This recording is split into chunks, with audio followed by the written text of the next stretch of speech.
കരുണ്യവനായ കർത്താവേ, നിൻ്റെ കൃപയും അനുഗ്രഹവും ഞങ്ങൾക്ക് നൽകി കരുണയുടെ ദിനമായ ഈ ദിനം ഈ തന്ന എല്ലാ അനുഗ്രഹങ്ങൾക്കും നന്ദി പറഞ്ഞുകൊണ്ട് നിൻ്റെ കൃപാവരത്തിൻ്റെ അഭിഷേകത്താൽ നിറയുവാൻ ഞങ്ങളെ വിളിച്ചതിനെ ഓർത്ത് നന്ദി പറയാം.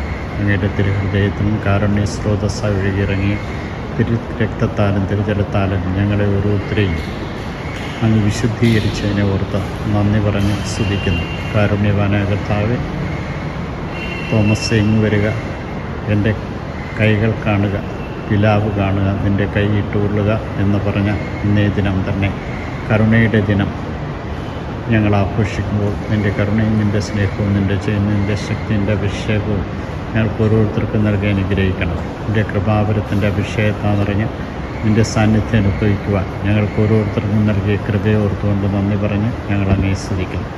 കാരുണ്യവാനായ കർത്താവേ, കരുണയുടെ തിരുനാൾ ആഘോഷിക്കുന്ന ഈ ദിനം ഞങ്ങൾ ഓരോരുത്തരും കരുണയുള്ളവരാകുവാനും കരുണയുള്ളവർ ഭാഗ്യവാന്മാർ സ്വർഗരാജ്യം കരസ്ഥമാക്കുമെന്ന് ഞങ്ങളെ ഓരോരുത്തരെയും ഓർമ്മിപ്പിക്കുന്ന അങ്ങയുടെ തിരുമുമ്പിൽ ഞങ്ങളെ ഓരോരുത്തരെയും സമർപ്പിക്കും.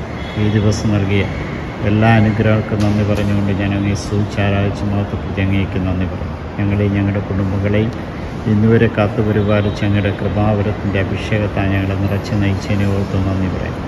കാരുണ്യവാനായ കർത്താവേ, നിൻ്റെ കൃപയിൽ നിറവ് നൽകി അനുഗ്രഹിക്കണമേ. നീ തന്ന എല്ലാ കാരണവും നന്ദി അർപ്പിച്ചുകൊണ്ട് നിന്നെ മഹത്വപ്പെടുത്തുവാൻ കൃപ നൽകി അനുഗ്രഹിക്കണം. ദൂതന്മാരുടെ രാജാവായ നിസ്രേക്കാൻ യേശുവെ, പെട്ടെന്നുള്ള മരണാപകടത്തിൽ ഞങ്ങളെ കാത്തുകൊള്ളണമേ. ദൈവപ്രസാദത്തിൻ്റെ നിറവിൽ ഞങ്ങളെ ഓരോരുത്തരെയും നയിക്കുകയും നിൻ്റെ തിരുഹിതം സമ്പൂർണ്ണമായിട്ട് നിറവേറ്റി നിന്നെ മഹത്വപ്പെടുത്തുവാൻ തക്കവിധം ഞങ്ങളെ ഓരോരുത്തരെ അനുഗ്രഹിക്കും. ഈ ദിവസത്തിൽ നിൻ്റെ കരുണ ഞങ്ങളുടെ മേൽ ചൊരിഞ്ഞ് ഞങ്ങളെ ഓരോരുത്തരെ അനുഗ്രഹിക്കും. ഈശ്വര തിരുഹിത കാരുണ്യ സ്രോതസ്സായി ഒഴുകിയിറങ്ങിയ ഒരു രക്തമേ തിരുജലമേ ഞങ്ങളങ്ങേ ആശ്രയിക്കുന്നു. അങ്ങയുടെ കൃപാവരത്തിൻ്റെ അഭിഷേകം നൽകുന്നുണ്ട്. ഈശ്വര പീഡാസനം ഞങ്ങളുടെയും ലോകം മുഴുവൻ്റെ മേൽ കൃപയായിരിക്കും.